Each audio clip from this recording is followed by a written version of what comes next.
तपाईँलाई घनिष्ठ रूपमा चिन्न सबैकोलाई बेची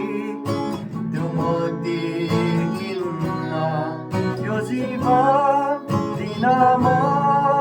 तयार छु येशू तपाईको आराधना गर्न बनिएको छु यही नै हो